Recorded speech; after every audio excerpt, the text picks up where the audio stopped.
ఫోన్లోని అద్భుతమైన జ్యోతిష్య పరిష్కారం చూపిస్తారు.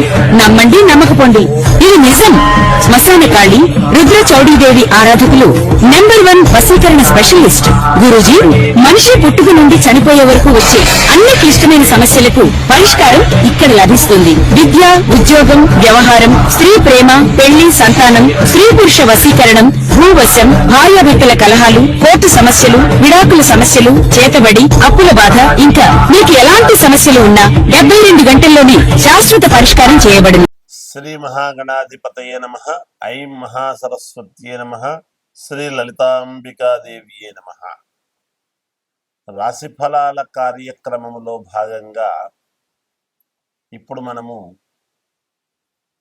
శని వక్రగతి అనేటువంటిది జూలై 13వ తారీఖు నుండి నవంబర్ 27వ తేదీ వరకు కూడా శని వక్ర దృష్టిలో చూడటం అనేటువంటిది జరుగుతూ వస్తున్నది.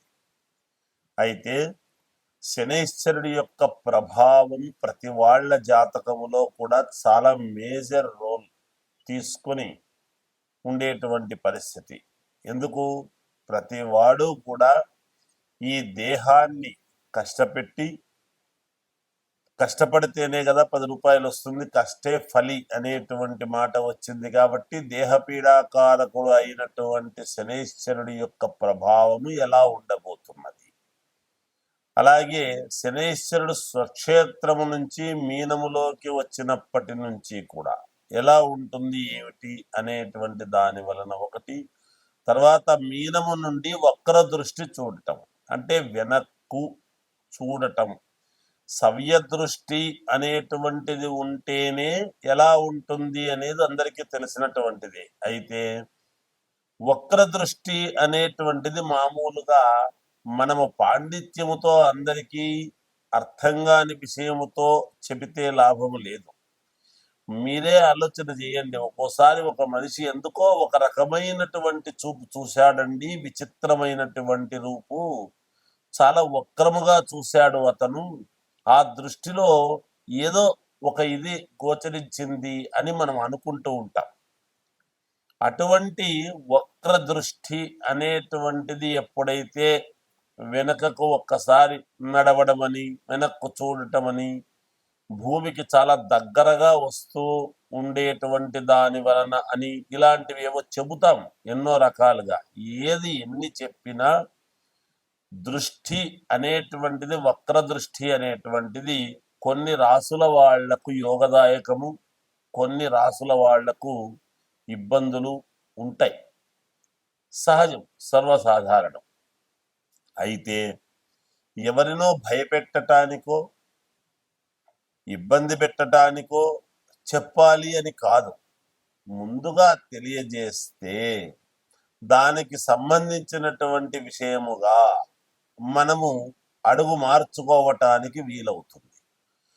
ఈ రస్తాలో ట్రాఫిక్ ఎక్కువగా ఉంది అని ముందుగా తెలిస్తే సునాయాసముగా వెళ్ళేటువంటి దారి మనం వెతుక్కుంటాము కదా పక్కకు.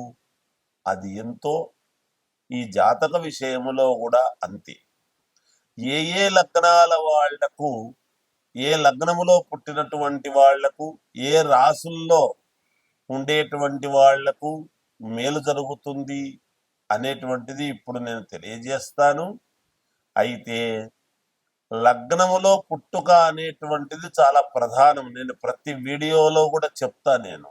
ఎందుకంటే మేము చెప్పేది ప్రామాణికముగా ఉండాలి, ఎదటి వాళ్లకు చెప్పింది చెప్పినట్టుగా జరిగేటువంటి విధముగా ఉండాలి.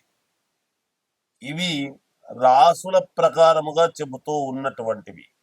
అన్ని రాసుల వాళ్ళు ఒకే లగ్నములో పుట్టి ఉండరు కదా, ఒక్కొక్కరు ఒక్కో లగ్నములో పుట్టుంటారు.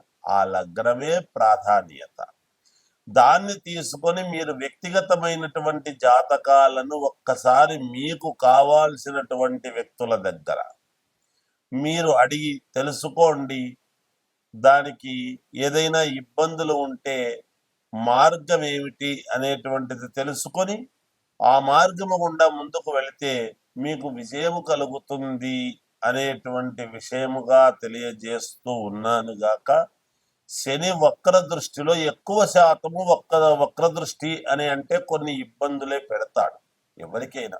ఎటువంటి వాళ్ళకైనా ఎంత స్వక్షేత్రములో ఉండి చూసేటువంటి స్థానాలు ఏమిటి అనేటువంటిది ఒకటి. ఇప్పుడు వక్ర దృష్టిలో ఉండేటువంటి దాని వలన 3వ స్థానములో ఉండేటువంటి వాళ్లకు, అలాగే 7వ స్థానములో ఉండేటువంటి వాళ్లకు, అలాగే 12వ స్థానము, ఇలా 5, 9 స్థానాలు, ఈ స్థానాల్లో ఉండేటువంటి వాళ్లకు ఎలా ఉంటుంది ఆ వక్ర దృష్టి వలన, మిగతా వాళ్ళకి ఎలా ఉంటుంది అనేటువంటిదే ఇప్పుడు తెలియజేస్తూ, కన్యా రాశి వారికి శని జూలై 13వ తేదీ నుండి నవంబర్ 27 వరకు వక్ర దృష్టిలో ఉండేటువంటి దాని వలన కన్యా రాశి వాళ్లకు వచ్చినటువంటి నష్టం ఏమీ లేదు, ఇంకా లాభదాయకముగానే ఉన్నది.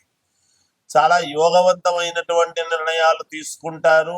డబ్బు యథావిధిగా మీ చేతికి అందుతుంది. అనుకున్నది అనుకోనిది కూడా మీ చేతికి వస్తుంది. దూర ప్రయాణాల వలన బాగా కలిసి వచ్చేటువంటి విధానముగా ఉన్నది. కొత్త వ్యక్తుల వలన పరిచయాలు ఏర్పడతాయి. వాళ్లతో కూడా మీకు డబ్బు రావడం అనేది జరుగుతుంది. భూపరమైనటువంటివి, కేసుల పరమైనటువంటివన్నీ కూడా మీకు విజయం వైపు నడుస్తూ ఉన్నాయి. ఖచ్చితముగా విజయం అనేటువంటిది మీ చేతిలో ఉండబోతూ ఉన్నది. అలాగే అధికారము అనేటువంటిది మీ చేతికి రాబోతుంది అనేది తెలుస్తుంది. ఏది మాట్లాడినా ఆ మాటకు విలువ పెరిగేటువంటి పరిస్థితులు గోచరిస్తూ ఉన్నాయి గాక కన్యా రాశి వాళ్లకు. అంతేకాకుండా భూ క్రయ విక్రయాలలో మంచి లాభాలు పొందుతారు. అనుకోనివి కూడా మీ చేతికి అందుబాటులోకి వచ్చి భగవంతుడు నాకు ఒక్కసారిగా మేలు చేసినాడు అనేటువంటి భావముతో సంతోషకరముగా ఉంటారు గాక. శుభకార్యాలలో కలుస్తారు, వెళతారు. శుభకార్యాలు ఇంట్లో చేయడానికి కూడా ప్రయత్నాలు చేసుకుంటారు గాక. అనేక రకాలుగా మీరు డబ్బు సంపాదన అనేటువంటిది చూసి తీరుతారు అనేది తెలుస్తూ ఉన్నది. కొత్త కొత్త వ్యాపారాలకు సంబంధించినటువంటి ఆలోచనలు చేస్తారు. కానీ మీరు దైవారాధన అనేది చాలా అవసరము. మీకు నచ్చినటువంటి వాళ్ళ దగ్గర మీ వ్యక్తిగతమైనటువంటి జాతకాలను చూసుకోండి. రాజకీయ పరమైనటువంటి యోగాలు కూడా కొంతమందికి లభ్యమయ్యేటువంటి పరిస్థితులు గోచరిస్తూ ఉన్నాయి. కాబట్టి వ్యక్తిగత జాతకాన్ని చూసుకోండి, పరిశీలన చేసుకోండి, మేలు జరుగుతుంది. జయోస్తు. ఏ రాశి వాళ్ళైనా ద్వాదశ రాశుల వాళ్లకు ఎప్పుడూ కూడా ఏది కూడా మనం ఏమీ మిశ్రమ ఫలితాలు కానీ ఇబ్బందికరమైనటువంటి పరిస్థితులు ఉన్నాయని అంటే గాని మనం ఏమి ఎక్కడ అధైర్యపడాల్సిన అవసరం లేదు. అయితే సరైనటువంటి పరిష్కార మార్గం ఎప్పుడైతే మనము చేసుకుంటామో ఖచ్చితముగా మీకు మేలు అనేటువంటిది జరుగుతుంది. శాస్త్రాల్లో ఎప్పుడూ కూడా దోషం అనేటువంటిది ఉండదండి. చెప్పేటువంటి శాస్త్రిలో దోషం ఉండవచ్చునేమో, మాలాంటి వాళ్ళల్లో ఎక్కువ చదువుకోక, జ్ఞానం ఎక్కువ లేక ఏదో ఒకటి చెబుదాములే అనేటువంటి భావనతో చెప్పడం అనేటువంటిది కాదు. నేను అందరినీ అనటం లేదు, ఎందుకంటే మహానుభావులు ఎంతో మంది ఎన్నో రకాలుగా చెబుతూ ఉంటారు. అయితే ఒకరొకరిది ఒక్కో రకమైనటువంటి భిన్న వైఖరి ఉంటుంది. అందుకనే మీకు నచ్చిన వాళ్ళ దగ్గర, మీకు అనుకూలమైనటువంటి వాళ్ళ దగ్గర మీరు మీ వ్యక్తిగతమైనటువంటి జాతకాన్ని, ఎప్పుడైతే మనము జాతకాన్ని కరెక్ట్ గా గనక సరి చేసుకుంటామో తప్పకుండా విజయం అనేటువంటిది మన వైపు ఉండి తీరుతుంది గాక.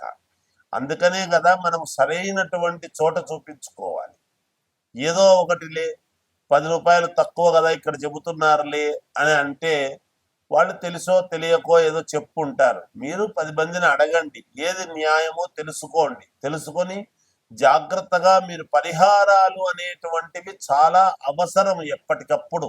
ఆ పరిహారాలు మనం రోజు తింటున్నాం కదా, రోజు ఎందుకు తినాలి అని అనుకుంటే ఒకరోజు ఎప్పుడో తినకపోవచ్చు, ఒకసారి ఎప్పుడో పరిహారం పర్లేదులే అనుకోవచ్చు. కానీ రోజు పరిహారాలు చేసుకోమని అనలేదు. ఏ నెలకు ఆ నెల మనం చూసుకొని జాగ్రత్తగా అడుగులు వేయాలి. పరిహారం అనేది ఒక్కసారి చేసుకున్నాము అంటే మనకు అయనములు 2 6 నెలల పాటు మళ్ళీ మనం దాని వైపు చూడకూడదు. మళ్ళీ 6 నెలలకు మనం ఒక నిర్ణయం ఏమిటి అనేది తీసుకోవాలి.